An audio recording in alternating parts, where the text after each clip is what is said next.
Compare shoe size. I think mine's close. Just got him today, buddy. All right, guys, what is up? This is Dakota over here at the LTD office with Mr. Cody Myers. This is the man behind the camera, behind the scenes. Whenever we're doing walks with Cody and Cody, this is the man, the myth, the legend, Cody Myers. That's me. Cody Myers. All right, Mr. Cody, when did you start working with us, and what were you doing before you started working with us?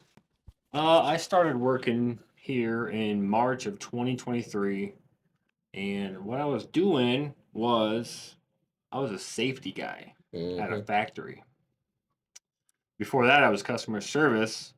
Before that, I was just a laborer in the factory, manual labor. What factories were you at? So Lippert was tailor-made systems in Kindeville. We made windshields. Like for vehicles? Yeah, for like Polaris and Can-Am and stuff. And then what does a safety guy do? Well, I can only speak for me and where I was at, but like I would do some like administrative work. What does that mean? So basically, you're just making sure like everybody is like staying safe on the job. Like condoms, or what are we talking? And making sure they're wearing their protection, basically. Yeah, safety glasses and making like environmental stuff. Like it's it wasn't very fun for me. What made you decide to do that then? Was it just like a means to an end, or what were you thinking? It seemed at the time like it was better than what I was doing. What were you doing before that again? So I was just like a factory worker assembling, building windshields and like working on the floor, making like 15, 16 bucks an hour. So like I thought like I had to work up the ladder. That's what we've always been taught. It was just work your way up. Yep. So that's what I started doing. Um, yeah, so I got offered the customer service job, and I was like, cool, I've never done that, but like, it gets me in the office, and it's like a lot easier on my body, and I get to do that. So did that. Then I was offered the safety job, so I took that, and then realized, hey, this isn't really for me. So Crazy. All right, let's talk about what made you want to get into videography or anything like that. I don't know if you remember much about it, but talk to us about like what you were thinking around that time that you got hired. Which was it? Which was it again? Did you say March 23? yeah, I think it was like the end of March and last year. Okay. So And then what was the reasoning for you like, all right, I'll do videography and stuff? videography, I don't know. I for the past like 5 years, maybe longer. I just liked making like funny videos and like I talked about my eBay business. I did that for a while. I still do that, the eBay, but yeah, I just talked about like I'm trying to help other people and trying to like make something out of like content creation. You know, I knew there was a way to make money by making content, so yeah, I just started making videos and did that for a while. I mean, I still do it a little bit, but most of my focus is on LTD Yeah. content. So Yeah, those videos were popping off too, dude. I saw them and I was like, I always thought they were so funny. yeah, And I was just like, dude. So then as soon as I started thinking about videographer, I saw Ryan Pineda. He's like, dude, you got to mix videography in with business, because the thing that he talks about is not just like making money in videography in general, but then when you mix the two with business and it, so now it's going to help your business in the short term, but then in the long term, hopefully we got something. So, but yeah, I just thought of you. I was like, dude, he's got some good content. He's got jokes. And then we had a VA, Clifford. And then the language barrier, dude, I'm like, I don't think he even understands what we're saying. Like, he's a decent editor, but he didn't understand the jokes and stuff. So, yeah. That was super excited when you came on. appreciate that, buddy. Yeah. Yeah, I was excited too. I felt like I was like not almost. I was like desperate for like anything better than what I was doing to like, like, and I seen you guys. I mean, I've known you for a long time, and I just seen what you guys were doing here, and I'm like, dude, I want to be a part of that. Like I want to be able to go to work and actually like love my life Hmm. because I at the time I didn't. Yeah.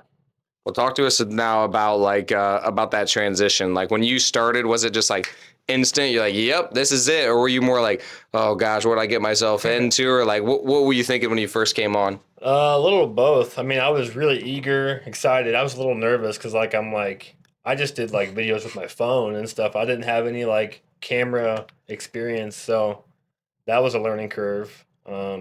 But I caught on pretty quickly, Hmm. and yeah, I think I fit right in.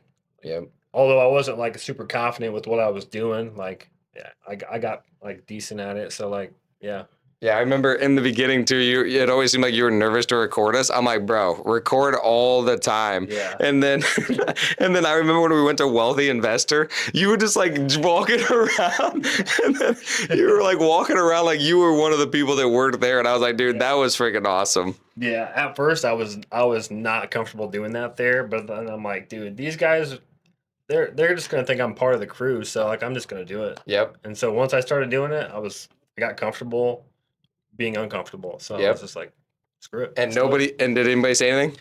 No. Yeah, no, nobody's gonna say anything. That's the craziest part in life too. Is like the odds of somebody actually saying something to you about what you're doing is like 1 out of 10. And even when they do, at that point, you're like, okay. Or if you're me, then you say, all right, well, F off, and then I just keep doing what I'm doing. Yeah. But at the end of the day, it's so unlikely for anybody to actually say anything. But yeah, I think your comfort level is grown a lot in recording. I want you to actually record more, maybe even like when I'm like talking to people. Like those, that was like some of the best content when you recorded me talking to the one guy. And like, no, dude, I'm like, you want us to lie to a tenant? I'm like, no, that's not how we do business. That one popped off. Oh, it did, yeah. And so yeah, just like recording us more in the office and then recording everybody would be cool. But Yeah, like now rehearsed stuff is just like in the moment what you guys are doing yeah, already. yep, So yeah, it's yeah. fun stuff. We have a lot of interesting conversations. So you get to hear some of it. But Oh yeah. what's been the best lesson or the biggest thing that you've learned so far since working at LTD? Biggest lesson? Mm-hmm. Um, I'd say getting out of my comfort zone. I mean, because that's what everybody here like has pushed to do and pushes every day to do. Just like I feel like if you're scared to do something, it's probably the right thing to do. Mm-hmm. Probably the right thing to go after. Mm-hmm. Limiting beliefs, like just like going past it all Yep. or trying. What have you done so far, like in your personal life that you have been pushing out of your comfort zone? Like, give us a couple like tangible examples. Hmm, man. I know there's a lot, but why can't I think of one? I mean, I can think of a couple right offhand. I mean, I think, you know, I know you did Tough Mudders before, but like Mhm. still, that was like, dude, talk about that. Yeah, like I always do at least one or two like really physically challenging things every year, whether it be a Spartan race or Tough Mudder or like a 5K, which yeah, I want to do more of like I just want to do more and more and just get better physically. But yeah, I mean, I don't know. I feel like part of me when I was growing up, like I always wanted to play like sports and do like the cool stuff, but like I wasn't confident at all back then. I'm Hmm. still working on the confidence, but yeah, so I played like fifth grade basketball and that was it. I tried track like seventh grade, gave it up. I feel like nobody was there to like just like hold me accountable or like push me to do these things. So I allowed my excuses just to like, define what I was doing in my life. So yeah, I mean, yeah, just working on yeah. Talk about that Tough Mudder that you just did. How long was that? What'd you go through? Like, what was that experience like? I mean, that one seemed like a big deal. Yeah, that was my toughest, longest race I've ever done. Like I've done 5Ks, 5K distance, which is like 3.1 miles. And usually the Spartan races and Tough Mudders of that distance are like 15 to 25 obstacles in between the distance. But this one was a 15K. It was about 10 miles. And yeah, I got shocked a few times. Yeah, I pushed myself like physically and mentally, like probably I mean, most I ever have. And I actually like did pretty well, Yeah. which was awesome. Cause like, yeah, I've never ran 9 to 10 miles with all that hard Hmm. stuff in between. So pretty That proud of myself. yeah, it's freaking awesome. Yeah. Yeah, that was one where Thank I'm you. like, yeah, when I think about like, all right, when I think about pushing yourself, that was the first thing I thought of is like, man, that one you push yourself hard and you were like, talk about how you felt the next couple days. You do that stuff and you think that you're gonna be like, energetic after that and like excited, but like, man, I felt like I hit a freaking like a wall or got ran over by a truck. I mean, I wasn't like that sore. I was pretty sore. I think it's because I've done them before, but I was just like mentally coming to work and like I wanted to like, Hmm. work and like talk to people, but I'm just like no energy at all Yeah. for a couple days, but I Hmm. was I was still pretty proud of myself. 100%. So, Yeah. And so I remember Alex Hormozy says this, and I think that it's good to remember, but confidence comes from like basically a stack of undeniable proof. And that's an undeniable proof. Like you did it, you did it. And so whenever you're starting to feel down on yourself, whenever you're starting to say these things, you have undeniable proof that you can prove it to yourself. And then you continue to stack that up. That will help you in those times whenever you're getting down. You know what I mean? Whenever you're like, oh, dang, I'm not good. I don't know. I'm lazy. I'm not doing this. Like, no, dude, I know what I did. I know I'm able to accomplish this. I know I did hard things. And then it's just you know you did it. And so like yeah. you remember the pain you went through. You remember the hardships and how difficult it was and you did it. And Yeah. so then like you just remind yourself of that. Because a lot of people think that when you accomplish these great things that you're automatically going to be more confident. That's not true. No. Yeah, it's not just like, oh, it happens. Like even me, dude, I've been in sales now for 10 years and I've done pretty dang well at sales. I remember getting sales training because I'm still learning, I'm still training. And then whenever you're pushing yourself and you're trying to do these things that are hard, you're going to be tested. And then I was like, dude, the lady's like, well, maybe you're just not doing it. Like, I remember asking a question and then like her feedback was basically, well, maybe you don't know what you're doing in sales. And I was like, holy crap. And I went down this negative loop. And then right after that, I had to go on and do sales training. And so I had to remind myself of, no, I've accomplished this in sales. I've done X in sales. I do know sales. I've done well in sales. Maybe I can improve in this area, or maybe she's just wrong, just straight up. So I think that it's just good to stack those undeniable truths and again, use those to your advantage. Whenever you're feeling down, you have to remind yourself of those exact things that you have done. It's undeniable that you've done them. Yeah. And so you cannot lie to yourself when you're giving yourself that negative feedback. That's a lie because you already know what you've done. Right. And so, yeah. That's something I definitely need to like take and do. Hmm. Remind myself of like what I've done and what I'm capable of. Write it down. Yep. Make a list and then make it in your notes. And then literally whenever you're feeling down, go back to that list and just say, hey, here's what I've done. And then like, that'll help you a lot of like, here's what I've accomplished. I know what I've done. And so whenever you're feeling down in a certain areas, maybe you make it for every area too. Here's an area for physical. Here's an area for my relationships. Here's an area for my spiritual. Here's an area for my business. Like you've now made more money than you've made, I think, ever now. Yeah. And so then it's like, dude, I made this much money. I flipped this vehicle. You know what I mean? Just all those areas that you might lose confidence in, remind yourself of what you're capable of. And then you can just look at it and it's undeniable proof. I love that. Yeah. 100%. Hopefully that helps you guys too. I didn't know we are going to get into that, but anyway, Yeah. That's good. it's always a coaching opportunity. Yeah. I'll take it. All right, let me think. What's your favorite part of working at LTD? Favorite part. Yeah, I think about this a lot, and I don't know if it's like one specific thing, but like obviously the people before I ever worked here, like I never wanted to go to work.